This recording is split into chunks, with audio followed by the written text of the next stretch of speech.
There's a certain way that you have to start thinking about your life, and specifically freedom, if you want to create freedom. A lot of people think freedom is something that is completely external.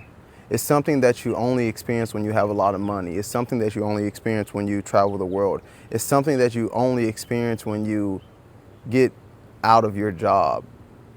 But that way of thinking about freedom keeps it in a place where you're not really empowered to experience freedom as something that is internal, that is expressed externally.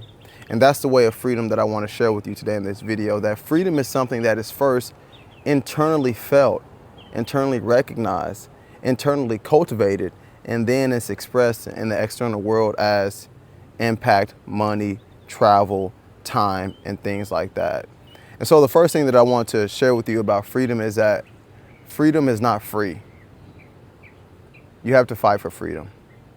And fighting for freedom doesn't mean you have to literally go to war, but it is to recognize that the freedom that you desire is only going to come as you start to recognize the areas of your life where you're not free. And you're going to have to consciously choose to create freedom in those areas of life.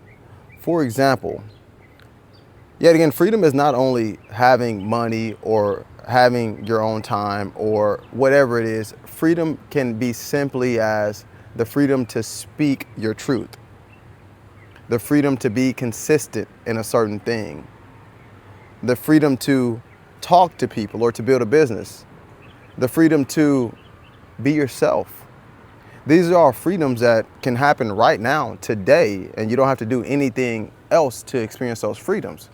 But what are some things that would get in the way of the freedom to speak up? The idea is that speaking up is dangerous. The idea is that people may judge you for speaking up. The idea is that no one wants to hear what you have to say, or that you don't have anything important to say.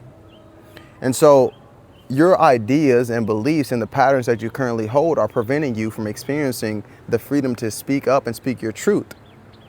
Let's talk about being yourself. The freedom to be yourself, the freedom to express yourself.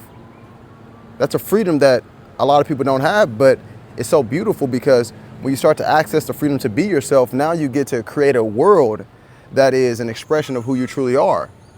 And so what would prevent you from experiencing the freedom to be yourself? The idea that being yourself is yet again dangerous, or people won't like you if you be yourself, or you're not worthy. You're not worthy, and that's another reason that you can't be yourself, or the belief that you need to be someone else so that you can be liked or validated or approved of. And so these are the ideas that you may currently hold, or the beliefs that you may currently have, and these ideas are preventing you from experiencing the freedom of being yourself. Another one, let's say that you want to create a business around your passion. Let's say that you are really good at woodwork and you create these wonderful wood sculptures, and you currently have a full-time or part-time job. But you want to be able to generate money from your passion. You want to be able to sell your wood sculptures. You want to be able to do the things you love to do and generate money by that. And so there has to be a certain level of freedom for you to experience that. But yet again, there are going to be blockages. There's going to be walls up that are preventing you from experiencing that. And one of the beliefs is that I can only make money by doing something that I don't want to do. That is a very deep-rooted belief in society, that you gotta wake up at a certain time, you gotta go to a place that you wanna be, you gotta surround yourself with people that you don't wanna surround yourself with, you gotta do things that you don't wanna do to get money. And not only that, also that making money from your passions is really hard. Or also that you gotta have a stable, consistent income.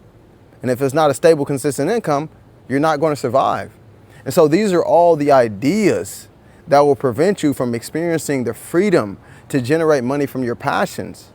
These are all the blockages.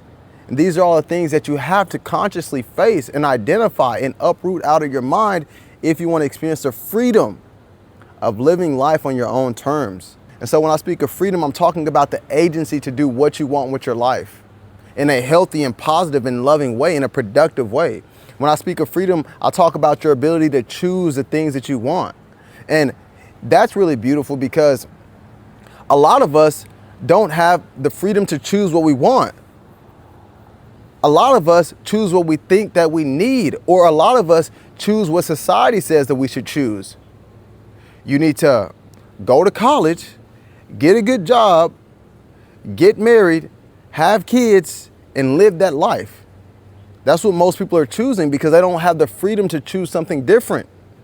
They don't have the freedom to choose like, oh, actually, college is not for me. I'm actually going to start a business. And actually, I'm going to work really hard on that business to ensure that that business creates a financial foundation that provides for me and generations upon generations in the future. And so freedom is so beautiful because it's something that is cultivated internally first. It's something that you have to recognize. It's something that you have to start to be fully aware of, that desire to do what you want, that desire to choose, that desire to be who you want to be comes from your inherent and innate freedom to be who you want to be and to not have to live by standards or not to be bound or not to be put into a box. That's what the freedom is. And so freedom is not free. And as you start to fight for your freedom, cultivate a deeper sense of freedom, step into your freedom more, that freedom that you are experiencing internally in your spirit, in your soul, in your mind, that is what's going to be expressed externally in ways that you're going to be very delighted in.